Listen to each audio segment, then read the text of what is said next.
and without ever rehearsing anything. And that maxim was, never let good taste stand in the way of a good time. So this will be the first and last version. This will be the Manchester version of a song that we wrote for a film. Film might be a slight exaggeration.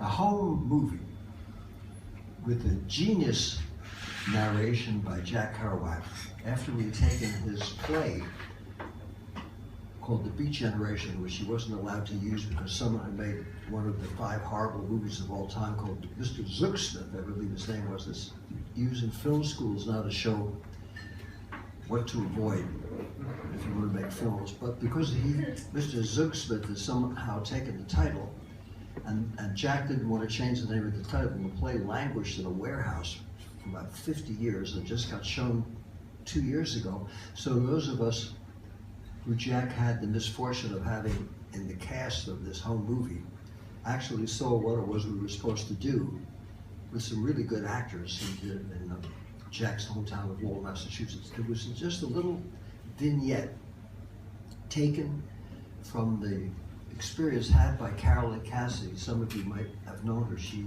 spent the last 20-some years of her life in Bracknell, outside of London. A wonderful woman, a wonderful painter, an extraordinary muse to so many people. And she decided her husband, Neil, who was the madman who was the hero on the road, had gotten a job actually as a railroad brakeman. And she thought it'd be nice to have a dinner party the way average, normal people do on a night off, and invite a bunch of friends over. And they were so obstreperous that finally a bishop and his wife and daughter who'd been invited couldn't stand it anymore and left, and then Carolyn threw everyone out of the house. It was a kind of a realistic portrayal of aberrant behavior on the home front during that time. And it was a lot of fun, and they decided to make a film of it. And because of the fact that the cast members, except for Delphine Seyrig, who was the only professional actress who later became an international star last year at Marienbad, was living in New York and didn't speak English, and there was no French theater, and it was a silent film to be narrated by Jack. She played Carolyn Cassidy, was terrific.